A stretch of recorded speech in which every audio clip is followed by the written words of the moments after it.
여러분 안녕하세요. 반갑습니다. 세상을 읽는 코드 세 가지 패러다임과 인간의 삶 세 번째 시간입니다. 지난 시간에는 우리가 패러다임이 왜 필요한가?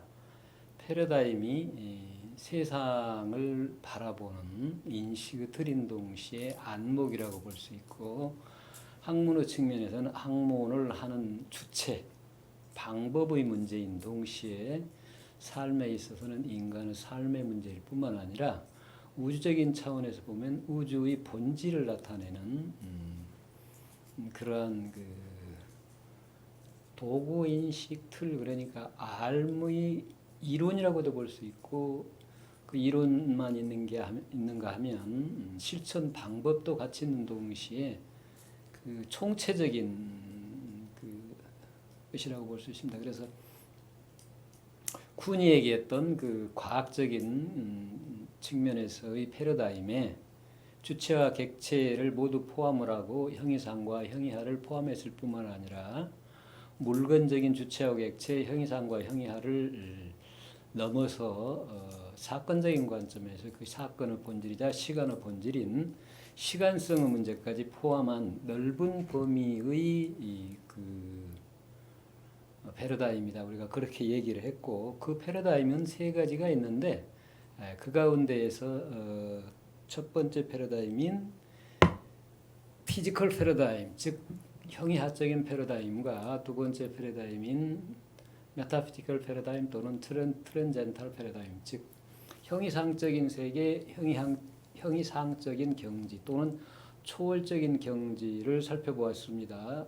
그래서 두 가지는 사실은 별개의 것이 아니라 떨어질 수 없는 것인데, 우리가 방편상 서로 나누어서 두 관점에서 형이상과 형이하의 두 관점에서 나타낸 것이라고 우리가 볼 수 있습니다. 그래서 사실은 이제 그 두 가지가 어느 하나만으로는 살아갈 수 없다는 얘기는 본래 둘이 나눌 수 없다 그런 말인데요. 그 둘로 나눌 수 없는 세계를 이제 뭐라고 표현하냐면 중이다 그렇게 표현합니다. 또는 중도다 그렇게 표현하죠.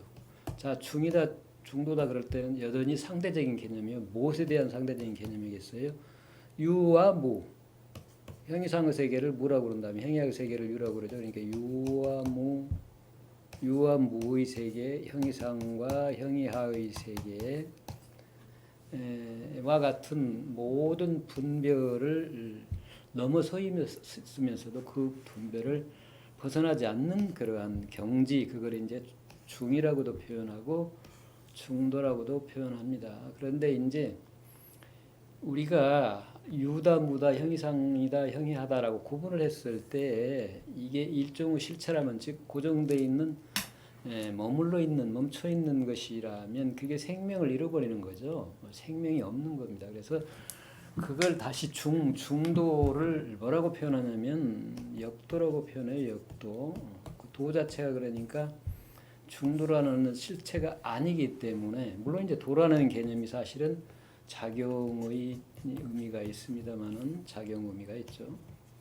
그래서 도라는 개념이 작용을 강조를 하고 있지만 중이라는 개념이 그 앞에 있기 때문에 중이라는 어떤 실체가 있는 것처럼 오해를 할 수가 있어서 이걸 다시 바뀔 역제를 써서 바뀐다는 게 이제 변화한다는 의미거든요. 변해서 화한다. 어떤 것이 변해서 화한다라는 그런 의미, 변화 의미로 역을 쓰는데 그 중도가 곧 역도다 그럽니다. 그러니까 그 말은 형이하적인 패러다임과 형이상적인 패러다임이 둘이 아닌 본래의 차원으로 돌아가야 된다는 얘기거든요. 이제 그래서 제3의 패러다임인 그 생성적인 패러다임이 필요하다라고 볼 수 있죠. 그러니까 사실은 생성적인 패러다임은 어디에서 도출이 된 거라고 말씀을 드렸죠. 그게 한국역학이에요. 한국역학의 특징을 가장 잘 드러내고 있는 게 우리가 정역이라는 이제 저서인데, 이거는 이제 주역과 비교할 수 있는 그런 역할이죠. 그 저서이죠. 역학 저서입니다. 역도를 나타내고 있는 텍스트를 연구 대상으로 하는 학문이 역학인데 그 텍스트가 바로 우리가 알고 있는 주역이 있고 이건 중국 역학이고 이 중국 역학과 다른 한국 역학의 텍스트가 바로 한국 역학의 텍스트가 정역입니다. 그래서 이 정역의 관점에서 우리가 그 생성적인 패러다임을 얘기할 수가 있는 거죠. 자, 그런데 이제 생성적 패러다임이 왜 필요하냐는 걸 한 번 더 우리가 살펴볼 필요가 있습니다. 자, 형이상적인 패러다임, 즉 메타피지컬 패러다임이 뭐라고 그랬죠? 현상을 초월한 경지라고 그랬잖아요. 현상을 초월한 경지다. 그러니까 현상을 초월했다는 얘기는 형이하의 세계를 넘어섰다는 얘기인데요. 형이하의 세계가 바로 현상이고 현상은 구조가 사물로 돼 있죠. 물건으로 돼 있거든요. 물건. 사건도 역시 물건적인 차원의 사건입니다. 그래서 사물인데 이 사물을 초월해 있는 형이상의 세계라는 얘기죠. 그러니까 우리가 예를 들면 이제 우리가 삶을 살아가면서 만나는 수많은 문제들이 발견이 되는 건 현상이에요. 그 문제란 얘기는 무슨 얘기죠? 인과관계라 얘기 지난번에 말씀드렸잖아요. 원인과 그 결과라는 인과관계로 엮어져 있기 때문에 이 원인 결과 인과관계 끊임없이 이제 이 엮어지면서 현상이 옳음과 그름 또는 정과 부정, 바름과 바르지 않음으로 이제 나타난다고 우리가 볼 수가 있는 거죠. 현상을 보면. 그래서 이 현상 문제를 해결하면 바르지 않은 것을 부정한 것 그리고 옳지 않은 것을 현상으로 그걸 현상 문제라고 그러는데 그걸 해결하려면 어때요? 과거로 돌아가서 원인을 없애야 되잖아요. 원인을 제거해야 되죠. 근데 이제 이렇게 문제를 발견해서 문제를 끊임없이 문제의 답을 통해서 답은 원인 제거잖아요. 원인을 제거하고 하는 그 문제의 해결 방법으로는 사실은 그 현상의 문제를 제대로 해결할 수가 없다. 왜냐하면 그 현상의 모든 문제들을 해결하는 순간에도 또다시 새로운 문제가 계속되기 때문에 우리가요 삶이 이제 힘들고 고통스러울 때 많이 하는 게 명상을 하잖아요. 그러면 그 명상을 통해서 내 마음을 고요하게 밖으로 달려나가는 의식을 붙잡아서 내 안을 들여다보면 내가 미처 알지 못했던 무의식 쪽에 쌓여있던 그 아픔이나 고통이나 슬픔이 있어요. 그래서 그게 그 의식의 표면으로 무의식에 있던 게 의식으로 표면으로 올라와서 그걸 여러 사람 앞에서 발표를 하고 공유를 해버리는 순간 그게 소멸이 되잖아요. 해소가 돼요. 해소가 돼.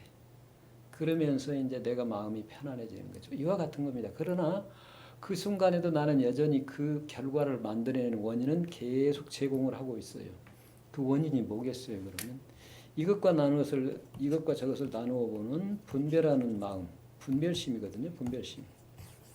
나눠보지 않아야 되는데 나눠보는 원인을 근본적으로 제거를 안 했다는 얘기죠. 그러니까 명상을 하면 그 순간에는 과거의 원인에 의해서 쌓였던 것들을 내가 풀고 문제의 원인을 몰랐던 것을 찾아서 풀면 지금은 마음이 시원해지지만 그 순간에도 여전히 뭔가를 원하고 다른 사람으로부터 상처를 받고 하는 건 여전히 계속되고 있거든요. 그러니까 그 문제를 해결하는 것이 아닙니다. 자, 그래서 이제 이걸 벗어나서 도대체 이 원인이 원인의 뿌리를 찾고자 하는 게 바로 형이상적인 패러다임이다 이렇게 볼 수 있죠. 그러니까 현상의 근원을 찾는 것. 그게 이제 형이상적인 패러다임인데 형이상적인 패러다임에서 보면 어때요? 그러면 형이상적인 패러다임에 의해서 도달됐을 때 우리 세계는 어떻습니까? 우리 인간 자신을 보면 본성에 도달하게 되는데 본성의 세계는 어때요? 본성의 세계가 그대로 드러나는 작용을 우리는 마음이라고 그래요. 이 마음에는 어때요? 시비, 선악, 대소, 미추, 장단과 같은 분별이 없습니다. 분별이 없어요. 분별을 해도 분별에 얽매이지 않는다 그런 얘기죠. 그래서 이제 그걸 이제 무심이다 뭐 그렇게 얘기를 하죠. 그러다 보니까 어때요? 본성의 체계를 우리가 알게 되면 도달하면 어떻습니까? 문제가 없습니다. 아무 문제가 없어요. 현상에 내가 태어나 듣고 병들고 죽어간다고 인식을 하지만 사실은 죽어도 육신이 변화할 뿐이지 본성의 차원에서는 생사가 없기 때문에 노 프로블럼에 아무 문제가 없습니다. 그러니까 문제를 찾아서 문제를 해결하는 게 아니라 문제가 해소돼 버리죠. 그 말은 무슨 얘기냐면 문제 자체가 없었다는 얘기입니다. 그래서 이제 우리가 소위 말하는 형이하적인 패러다임에서 형이상적인 패러다임으로 옮길 때 그걸 뭐라고 그래요? 그걸 이제 패러다임의 전환을 우리는 깨달았다고 그럽니다. 깨달았다 뭐 그런 얘기를 하는데 깨달음의 경계에 이르게 되면 어때요? 모든 문제가 없기 때문에 아무런 문제가 없습니다. 깨달음의 세계는 생사를 초월해 버리니까 생사가 없음을 알기 때문에 사실은 생사가 없다는 얘기는 생사의 주체로서 육신이라는 나고 죽는 주체인 이 육신이 없다는 걸 파악하기 때문이에요. 그러니까 육신이 우리가 없다라는 얘기는 무슨 얘기예요? 그 얘기 했잖아요. 자아. 육신을 자아라고 얘기하니까 남과 구분되는 자아라는 얘기는 결국은 육신 중심으로 이렇게 생각을 하는데 육신이 내가 아니고 본성이라는 시공을 초월해는 나는 태어나고 죽음이 없는 거죠. 그렇잖아요. 그러다 보니까 아무런 문제가 없다라는 걸 깨닫게 되고 그 순간 마음이 편안해진다 그런 얘기입니다. 자, 근데 이제 문제는요. 우리가요. 본성의 세계에 도달했다고 그랬더라도 그 본성이 마음으로 작용을 하고 그 마음이 다시 육신을 통해서 드러나지 않으면 현상의 삶이 이루어질 수가 없습니다. 현상의 삶은 그래서 여전히 육신을 통해서 드러나잖아요. 그러니까 그랬기 때문에 만약 육신의 경계를 낳는 육신이 자신이라고 여기는 그릇된 인식을 들인 형이하적인 패러다임을 버리고 형이상의 세계만 머물러 버리면 여전히 현실성이 없죠. 현실이 없잖아요.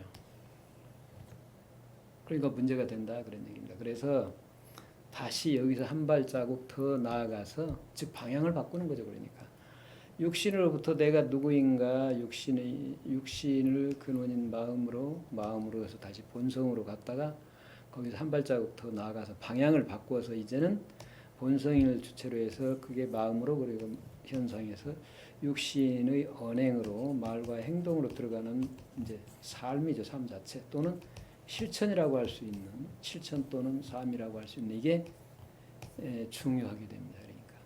그러니까 그래서 흔히 그런 얘기를 해요. 이제 깨달은다고 할 때 어떻게 깨달으냐면 우리가 이 육신의 측면에 형이하적인 패러다임을 중심으로 사고를 하게 되면 문제를 언제나 1 더하기 1은 이꼬르 얼마냐라고 얘기할 때 2를 찾으면 정답이고 1이나 0이나 3이나 그 나머지 답을 얘기하면 어긋나잖아요. 그렇죠? 이게 이제 형이하적인 패러다임, 즉 피지컬 패러다임에 의해서 삶을 살고 답을 찾고 그러는 방법입니다. 근데 형이상적인 패러다임, 메타피지컬 패러다임에서 사는 삶의 특징은 뭐예요? 그게 아니죠.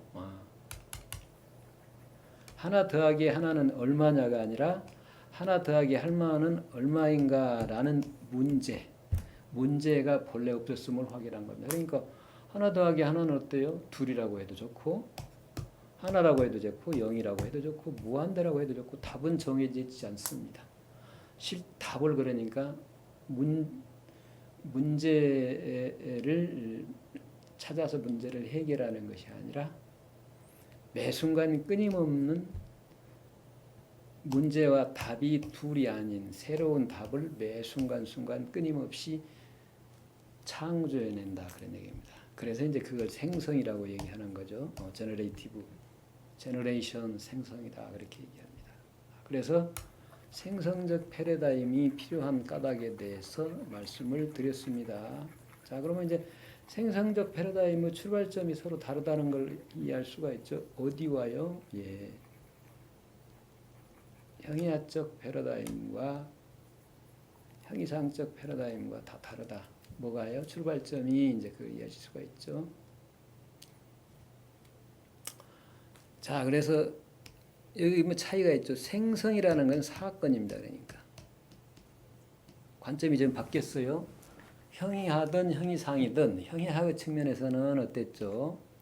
형이하의 측면에서는 형이하적인 패러다임에 의하고 형이상적인 패러다임에서는 실체적으로 뭐를 해서 이름을 붙여서 나눌 수 있는 물건, 즉 나, 남, 자연, 세계, 우주 그렇게 말했잖아요. 그죠?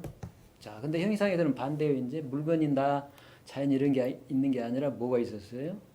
나와 남이 구분할 수 없는 본성이라는 게 있고 세계, 우주, 만물을 전부 뭐라고 그래요? 우리는 신이라고 그러니까 신 또는 신성이다 이렇게 얘기할 수 있죠. 개념은 다르지만 우리가 이제 여기서 문제가 되는 게 물건의 세계에서 우주나 자연, 나와 같은 현상의 세계에서는 뭐가 안 보여요?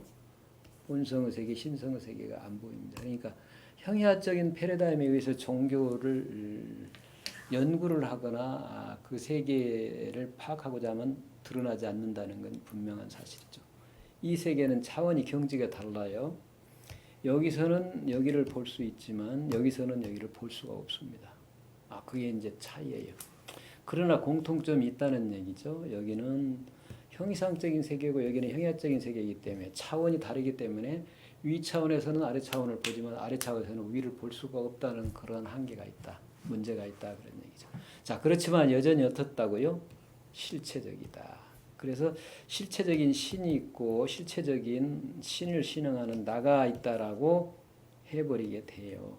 이렇게 돼버리면 어때요? 이제 그 신이 나도 하느님이 나다 상제가 나다. 그래서 깨달지 못한 너희들은 나의 지배를 받으라 나에게 복종해야 한다라는 말도 안 되는 말을 하게 돼요.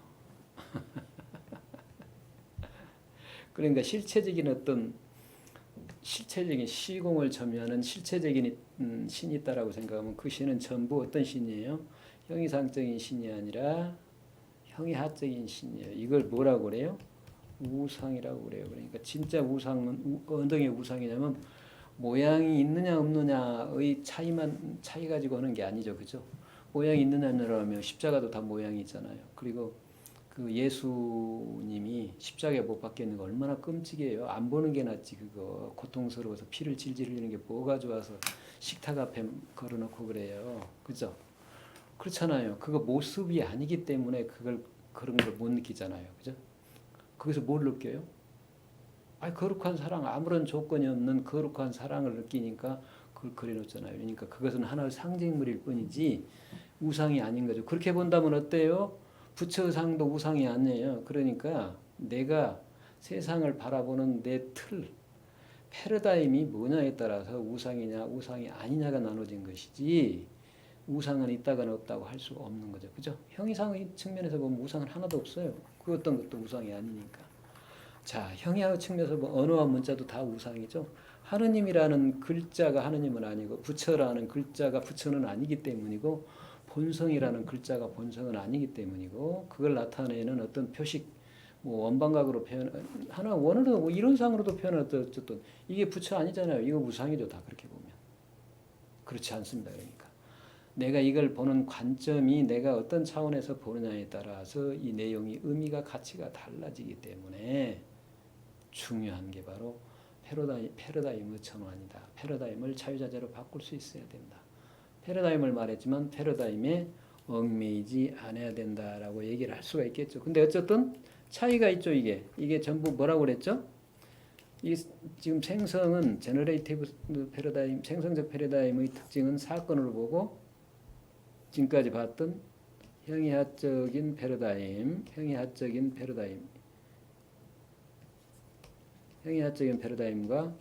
형이상적인 패러다임 모두 어쨌다고요? 물건이요, 물건. 이게 나 플러스 남이라는 것과 다른 본성이나 만물, 우주와 같은 것과 다른 신 또는 신성이라고 얘기하는 게 차이는 있죠. 그렇지만 전부 뭐라고요? 물건이다 그런 얘기. 그래서 이게 실제적으로 보면 안 된다. 여기에 이제 그래서 형이하의 세계로부터 형이상으로 그 차원을 패러다임 시프트를 한 순간 다시 여기서 머물러서는 안 되고 어쩐다고요? 형이상의 세계로부터 한 발자국 더 나아가서 현상에서 이제 드러내야 된다. 그러니까 여기서는 물건적인 사유가 사건적인 사유로 바뀌면서 생성적인 패러다임으로 변한다. 그러니까 그 생성적인 패러다임, 제너레이티브 패러다임은 이제 창조적인 패러다임이고 진화적인 패러다임인데 신도에서 출발해요. 그러니까 신 또는 중도에서 출발합니다. 신중도를 뭐라고 그랬죠? 역도라고 그랬잖아요. 그러니까 역도에서 출발하는 거죠. 자, 그래서 우리는 일반적으로 그 중국 불교, 중국 유가, 중국 도가뿐만 아니라 그리스도교 계통이 다 어때요? 현상으로 출발해서 천국에 가고 형이의 세계를 초월해서 형이상의 본성을 자각하고 불성을 자각하고 자성 성품을 자각한다라는 초월 중심이 있죠. 자, 여기 초월해서 이 세계에 머물고자 하는 그런 사상이나 종교도 있고 이제 그리스도교는 천국에 머물러야 된다 그러죠. 자, 근데 불교나 이런 경우는 어때요? 유학이나 여기서 다시 어때요?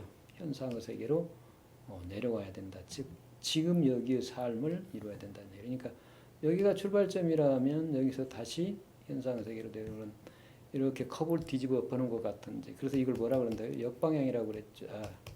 역방향이라고 그랬죠. 역방향이라고. 이걸 순방향이라고 그런다.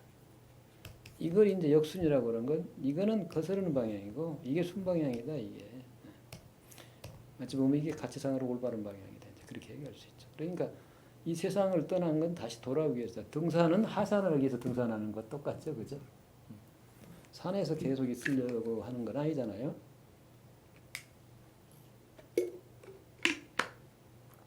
마찬가지라는 얘기죠. 본래 이 세상으로 출발했던 이 세상으로 내려와서 지금 여기의 삶을 행복한 삶을 그것도 나만 행복한 게 아니라 모든 사람이 행복한 삶을 위해서 뭐가 필요했어요? 초월적인 패러다임 또는 형이상적인 패러다임이 필요했던 것이죠. 그러니까 당연히 그러려면 어때야 돼요? 이제 생성적인 패러다임에 의해서 현상을 끊임없이 새롭고 다양하게 생성하면서 살아야 된다. 그래서 매 순간 신중도의 새롭고 다양한 생성을 뭐라고 그러냐? 제너레이티브 패러다임이라고 그런다. 그런데 이제 이게 차이가 있죠. 이렇게 아까 말씀드렸듯이 시작을 해서 아래로 내려오는 것과 달리 이 한국 사상에서는 즉 생성적 패러다임이 한국 사상의 특징인데 한국 사상에는 전혀 방향이 다르다라는 얘기입니다. 그걸 좀 다음에 한번 더 살펴보기로 하고 이 시간에는 이제 생성적 패러다임만 주로 살펴보도록 하겠습니다. 그러니까 이해가 좀 여러분들이 되셔야 될 걸로 압니다. 그러니까 신중도라는 본질을 찾아가는 게 아니라 그 본질이 본체가 되어 성품으로 작용해서 현상으로 나타나는 삶을 살아야 된다. 그게 바로 이제 지금 여기의 삶이에요. 지금 여기의 삶. 여기를 떠나서 다른 천국의 삶, 여기를 떠나서 부처의 삶을 사는 게 아니고 여기를 떠나서 성인, 대인의 삶을 사는 게 아니고 지금 여기의 삶으로 드러낸다. 지금 여기의 삶으로 신중도가 본체가 돼서 그게 이제 우주 본질이라면 그것과 내 성품이 둘이 아니기 때문에 그것이 성품으로 작용해서 본질에 대해 성품으로 작용을 해서 그게 매 순간의 지금 여기의 다양하고 새로운 삶으로 나타난다 그런 얘기입니다. 그래서 그 삶 자체는 우주 삶이 하나잖아요. 서로 연결이 되어 있습니다. 그래서 매 순간순간 수많은 사건들이 서로 연결이 돼서 다양하게 새롭게 나타나는 게 바로 생성적 패러다임에 의한 삶입니다. 그러니까 그 속에는 거기에는 물리적인 시간이 없습니다. 물리적인 시간을 넘어서 있어요. 과거와 미래가 다르고 그 과거 미래를 다루는 현재가 있는 이런 세 가지 양상이나 사람과 하늘, 땅, 이 뭐라 그러죠? 과거, 현재, 미래를 시간의 세 양상을 대상화시키면 물권화시키면 뭐가 돼요? 천지인이 되잖아요. 미래 세계는 하늘이고 과거 세계는 땅이고 현재의 세계는 인간이라고 표현했습니다. 그래서 이걸 뭐라고 그래요? 삼재라고 그러잖아요. 그죠? 주역이나 사실은 인류 모든 사상이 이 세 가지 그 상중하 구조를 통해서 이해를 하잖아요. 공간적으로. 하늘 위에 있고 땅은 아래에 있고 그 중간에 인간이 있다라는 상중하 구조를 가지고서 얘기를 해요. 다 공통적이죠. 그러니까 이제 이게 없다는 얘기예요. 그러니까 영원한 현재의 시간관이라는 얘기는 이게 없다는 얘기입니다. 그러니까 영원하다는 말은요, 영원은 어디를 나타내요? 시간의 본질인 시간성을 나타내죠. 그래서 영원한 현재라고 그럴 때에는 물리적인 시간과 형이상의 시간이, 즉 시간성과 시간이 둘이 나눌 수 없는 하나인 세계입니다. 그걸 이제 물건적으로 표현하니까 뭐라고 그런다고 그랬죠? 그걸 중이라고 그러고 중도라고 그러는데, 사실은 중도라기보다는 중도가 아니라 이건 끊임없이 변화하기 때문에, 특성이 변하기 때문에 역도라고 합니다. 그러니까 이제 역학의 본래 면목, 역학의 주제인 역도는 어디서 제대로 드러나요? 시간성과 시간을 통해서 제대로 드러납니다. 그래서 이제 이걸 천도라고 그러는데, 근데 이렇게 얘기하면 천도와 지도 인도가 구분되어진 지도 인도와 다른 천도가 아니에요. 그래서 이제 이걸 시간과 시간성이 둘이 아닌 영원한 현재가 바탕이 된 사상을, 그래서 귀신자 그런 문자 신문 사상이라고 그래요. 이게 이제 한국 사상을 우리가 한마디로 얘기하면 신문 사상이라고 얘기를 하거든요. 신도 사상이라고 그러면 또 일본에서 또 신도 사상을 들고 나오니까 그 신문 사상이다 이렇게 얘기할 수도. 어쨌든 신문 사상이라는 게 영원한 현재만 있다는 얘기입니다. 이 현재는 영원이라는 시간성이 나타난 현재이기 때문에 그 속에는 과거 미래가 하나가 되어 있습니다. 그래서 그렇지만 영원이 아니기 때문에 매 순간순간 나타나는 현재이기 때문에 영원이라는 시간성이 아닌 시간이고, 그렇다고 해서 과거 미래와 구분되는 현재가 아니고 영원이라는 시간성이 나타난 현재이기 때문에 영원한 현재는 과거 미래와 상대적인 현재와는 다릅니다. 그래서 이 세계에는 미래가 없다면 뭐가 없어요? 결정된 미래가 없기 때문에 어때요? 예언이라는 것이 성립이 안 됩니다. 그냥 온 우주가 과거, 현재, 미래가 없이 영원한 현재가 있을 뿐이에요. 영원한 현재 그럼 또 어떻게 생각해요? 물리적인 사고를 찾고 하니까 영원한 현재가 지속이 된다고 생각하죠. 반복이 되거나. No, 그렇지 않습니다. 그 영원한 현재는 영원히 매 순간 사건으로, 끊임없는 새로운 사건으로 드러난다. 그래서 그걸 나타난다, 그 말을 나투다 그래요. 나투다 그러니까 이걸 명사형으로 하면 나툼 그럽니다. 생성이란 나툼이, 그러니까 나타남. 시간성이 현재로, 본질적인 시간인 현재로 나타나고, 그 현재로 나타난다. 현재 수많은 사건으로 나타나고, 그게 매 순간 뭘로 나타나요? 물건으로 나타나요. 이거 물건으로 객관화 대성화 시킵니다. 사람이 사실은. 물건 세계는 실제로 있어요, 없어요? 없습니다. 그래서 끊임없이 생성을 시키는 거예요, 그렇게. 그래서 이제 이때의 생성은 물리적인 시간을 보면 어때요? 끊임없이 새로워지기 때문에 진화이고, 그건 또다시 새로워진다는 얘기는 무슨 얘기예요? 과거 것이 사라지고 새로운 것이 나타나기 때문에 새로워지는 측면에서는 창조고, 과거 것이 사라지고 새로워지는 측면에서는 진화이고, 그것이 새로운 것이 나타나는 측면에서는 창조이고, 그래서 생성은 진화와 창조를 내용으로 한다, 그렇게 얘기할 수 있습니다. 그러니까 이렇게 보면 어느 민족이 성배의 민족이다. 그래서 우리 민족이 이제 과거에 이스라엘이었지만 앞으로는 동북아 그 가운데 우리나라가 인류의 중심국가가 될 것이다. 성배의 민족이 될 것이다라고 신지학자들은 예언했다고 그러잖아요. 그게 일종의 뭐예요? 선민. 하나님이라는 실체가 있고 그 실체로부터 선택된 민족이라는 생각, 그리고 우리나라가 풍수지리적으로 길지라는 생각, 특히 이 계룡산을 중심으로 한 여기 주변들, 그러니까 이쪽에 대전이나 충청 지역이 이 인류 문화 또는 인류 사상의 중심지가 된다는 생각, 이런 풍수지리설, 그리고 이런 예언들, 그럴 것이라고 수많은 여러 사람들이 했다는 것, 이건 예언이 아니에요. 예언을 보면 이게 성립이 불가능한 겁니다. 이해하셔야 돼요. 예언은 언제나 어때요? 맞게 아니면 틀리기 전에 현상으로 드러나거나 드러나지 않거나 둘 중에 하나입니다. 그런데 경전은 어때요? 경전의 말은 현상으로 드러나잖아요. 이게. 그래서 이제 이게 차이예요, 여러분들. 그 예언으로 이해를 하면 안 됩니다. 예언으로 이해한다면 물리적인 시간의 관점에서 보니까 이걸 뭘로 본다는 얘기죠? 형이하적인 패러다임에 의해서 본다는 얘기예요. 형이하적 패러다임에 의해서 본다고요. 이걸 불교에서는 분별심에서 본다 그런 얘기입니다. 그것도 뭐라고 그러죠? 중생심에 의해서 본다. 중생심에 의해서 세상을 보니까 예언이 있고 풍수지리가 있고 그런 거라는 얘기죠.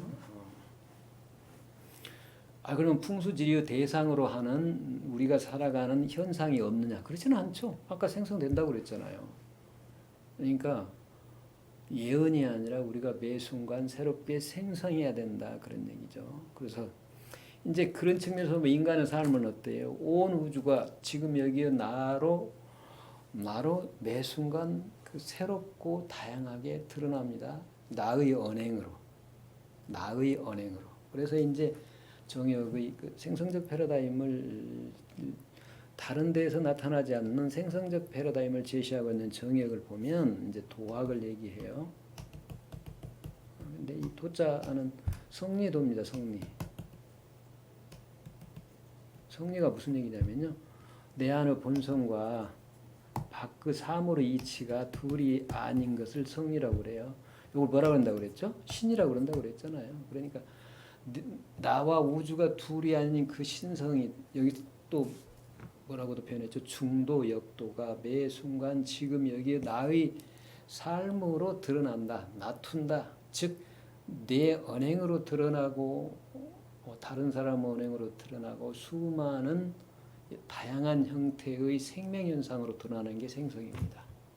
그러니까 그 생명현상은 생명이 있는 유생물이나 무생물이나 상관이 없어요. 사물도 같이 우주에서 하나가 돼서 생명현상에 참여하고 있기 때문에 인간과 사물을 나누고 또 인간과 동물, 식물을 나누는 건 우리가 편의상 나누는 것이지 그건 물건적인 사고이지 사건적인 사고가 아닐 뿐만 아니라 그게 바로 실체적인 사고다. 형이학적인 사고다. 그런 걸 누누이 말씀드렸죠. 그러니까 매 순간 언행이 신성이 드러나는 생명현상이자 그게 다시 어때요? 본래 자리로 돌아가잖아요. 나타나면 사라지고 나타나는 동시에 사라지잖아요. 말을 하면 말도 사라지고 어떤 행동을 하면 행동도 나타났다가 사라지고 나타났다 사라지고 길게 보면 사람도 매 순간 그러잖아요. 그러니까 죽음이라는 게 어느 순간에 내 삶의 패턴이 생명 패턴이 이제 바뀌는 현상일 뿐이에요. 그러니까 죽을 때는 어때요? 사물로 육신이 사물로 분해가 돼 버리잖아요. 돌아가죠. 그러니까 재결합 다른 형태로 결합을 하면서 새로운 생명체로 이제 바뀌고 그러는 거죠. 그때는 뭐 새로운 생명체로 나타날 수 있고 사물로 그냥 사물이 될 수도 있고 그러잖아요. 그걸 우리는 소멸했다 그러니까 사망이라고 그러잖아요. 그러니까 이게 없을 망자거든요. 죽으면 사라진다고 그래요. 그리고 살아있을 때는 어쩐다고 그러죠? 있을 존자 있다고 그러거든요. 우리 이게 의식입니다. 그래서 죽지 않으려고 그래요. 죽으면 사라질 거다. 근데 생사도 없을 뿐만 아니라 생사를 통해서 내가 있다가 사라지는 게 아니에요. 살아있을 때에도 나라는 게 없고 죽을 때에도 나라는 게 없기 때문에 사라질 수가 없죠. 그러니까 본래 생사가 없다는 거예요. 그래서 매 순간에 생명현상이 나타나기 때문에 이건 달라요. 그러니까 이렇게 보면 어떻습니까? 아까는 나를 찾아서 그 나로 참나로 살아가려고 그랬지만 생성적 패러다임에 의하면 어때요? 어떻게 살아가야 돼요? 나와 남이 없는 하나 우주가 매 순간순간 현상의 생성 현상, 즉 생명 현상으로 나타났다가 다시 본래 자리로 돌아갑니다. 이게 컵처럼 그러니까 방향이 반대입니다. 이게 생성적 패러다임을 내용으로 하는 한국 사상의 특징이다 이렇게 얘기할 수 있어요. 그래서 이제 이게 셋을 함께 이제 비교를 해보면 형이학적인 패러다임으로부터 어때요? 형이학적인 패러다임으로 해서 우리가 출발을 해서 이걸 초월하고 넘어서려면 일단은 긍정을 해야 되잖아요. 다른 세계가 있다. 즉 이게 나 전부가 아니다. 자 그런데 지금 내가 알고 있는 나는 참나가 아니다라는 부정을 해야 되죠. 이제 그 부정을 해야 돼요. 그래서 부정을 통해서 드러나지 않는 소위 말하는 무아의 세계, 자아라는 것이 실제하지 않는 세계에 도달합니다. 여기서 한 번 더 나아가서 어쩐다고 그랬죠? 여기서 한 번 더 나아가서 생성적 패러다임에 이른다. 그러니까 생성적 패러다임은 어쨌다고요? 대긍정사입니다. 부정도 없고 긍정도 없고 때와 장소에 따라서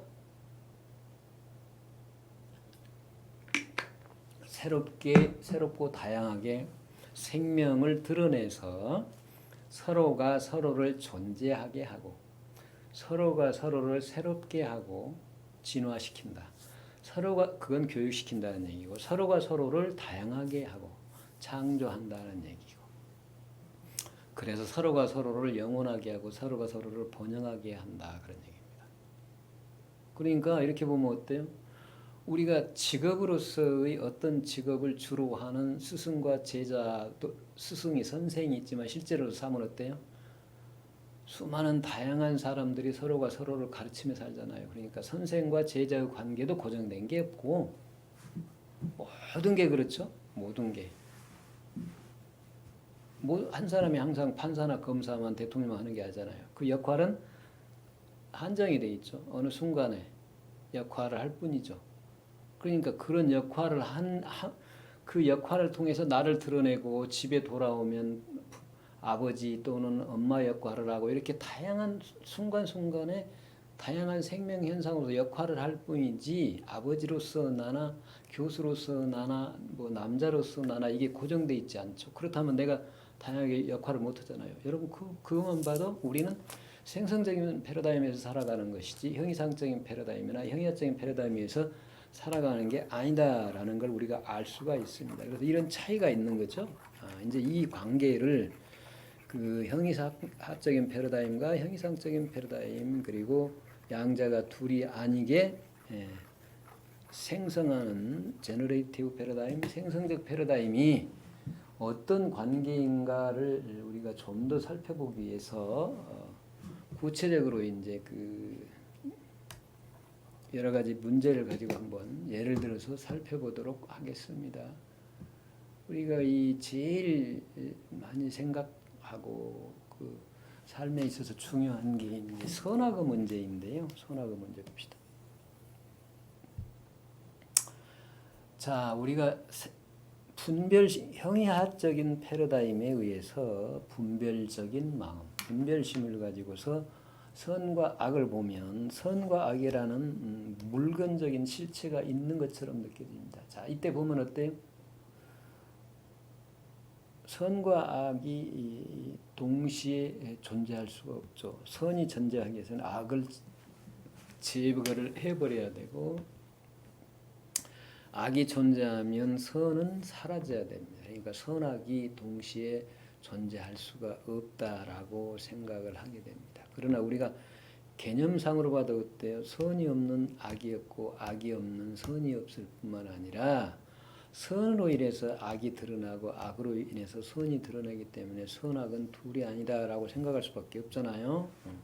그럼에도 불구하고 우리는 선과 악을 둘로 볼 때에 선과 악이 둘 다 있다는 생각으로 즉 이런 이분법적인 사고, 둘로 나눠 보는 사고를 가지고 이 세상을 바라보니까 주로 이제 이게 현상 중심이에요. 그러니까 다시 말하면 물건 중심. 이건 감각 지각에 의해서 의식에 의해서 주로 세상을 바라보고 세상을 살아가고 사고를 하고 그 사고의 결과를 주장을 합니다. 그래서 이렇게 보니까 성선설이다, 성악설이다. 성선설은 맹자가 주장을 했고 성악설은 순자가 주장했다라고 얘기를 하죠.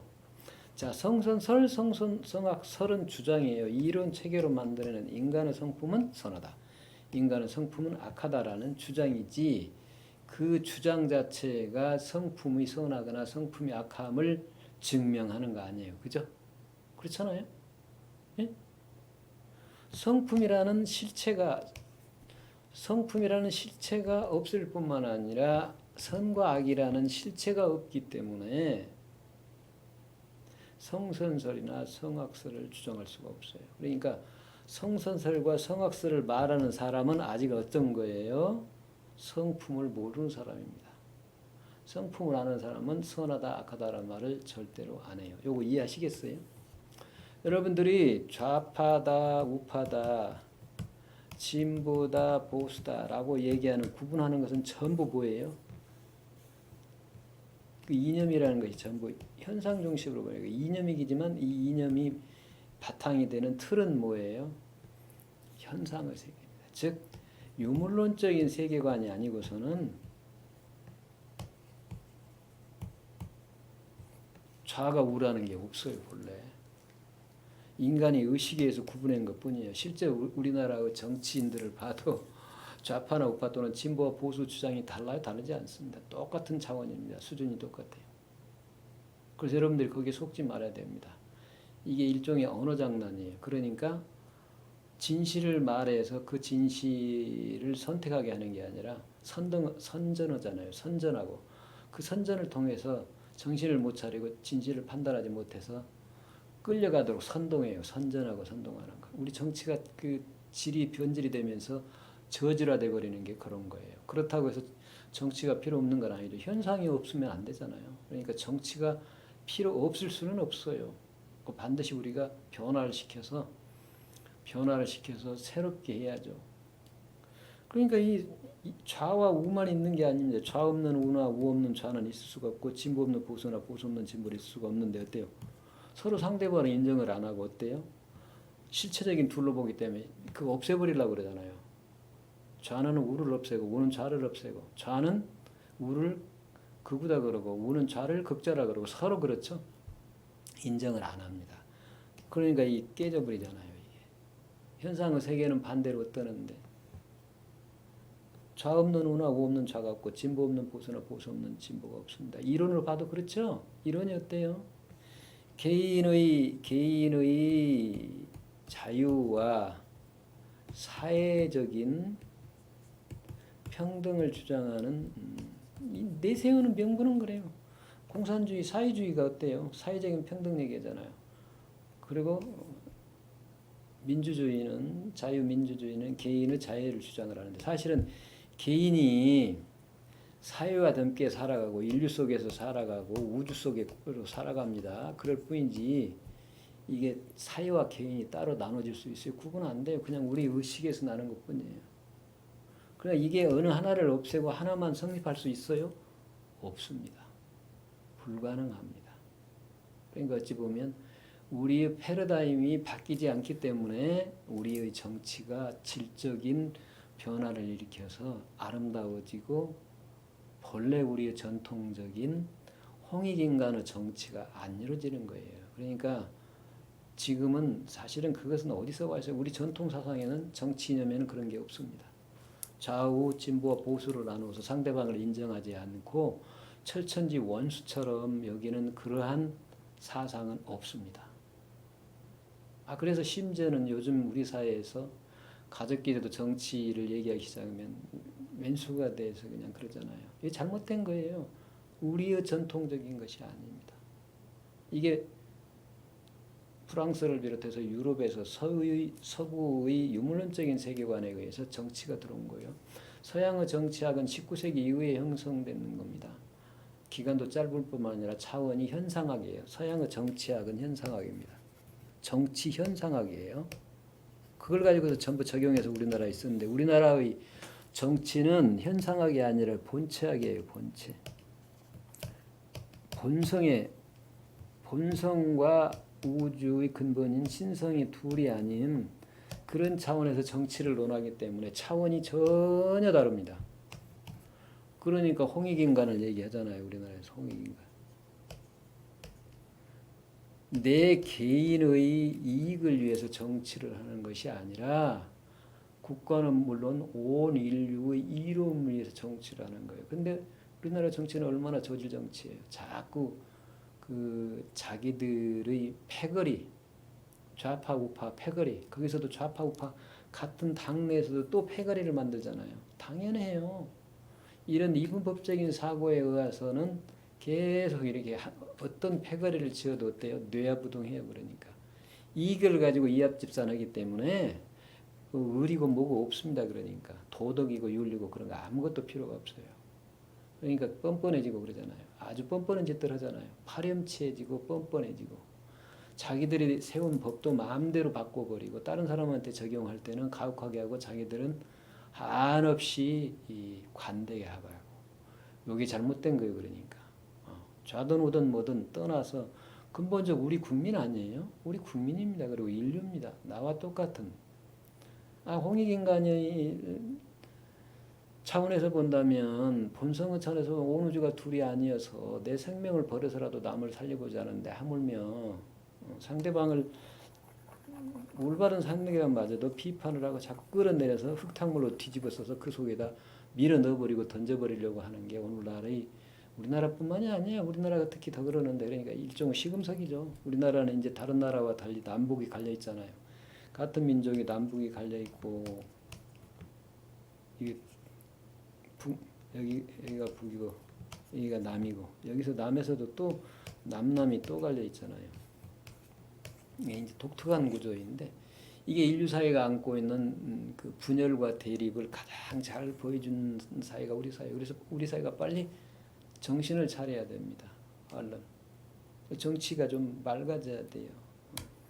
정치가 맑아지기 위해서는 우리 국민 각자 의식 수준이 높아져야지 뭐 다른 말은 누가 하겠어요. 그러니까 또 이제 내가 뭐 잘못했는데 내가 한국 정치를 망쳐놨어 그런 사람도 있더라고요.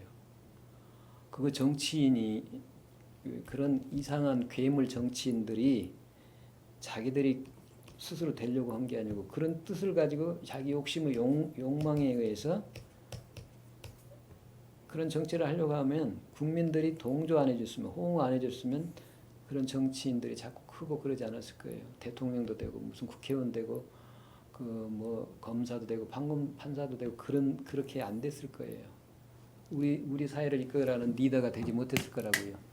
국민들이 인정해주고 자기들도 그렇게 되려고 자꾸 따라가려고 하니까 된 거죠. 그러니까 자꾸 나는 잘못이었고 남만 잘못했다는 사고가 지면 안 돼요. 그거 잘못된 겁니다. 전혀 그래서는 안 된다 이런 얘기를 이제 하고 싶죠. 그러니까 각자 우리 스스로 바뀌고 우리 국민이 바뀌고 인류가 바뀌어야 우리의 삶이 바뀐다. 그래서 현재 선악을 이렇게 실체로 본다면 이분법적으로 보면 이것과 저것을 나눠서 이것도 있고 저것도 있다라고 생각을 하니까 내가 이것이 존재하려면 저것을 없애버려야 되고 내가 살려면 남을 대립과 투쟁을 통해서 경쟁해서 이겨야 된다라는 사고만 하니까 어때요? 주장도 성선설과 성악설이 함께 성립할 수 없잖아요. 성선설이 오르면 성악설이 그리고 성악설이 그러면 오르면 성선설이 그린 거예요.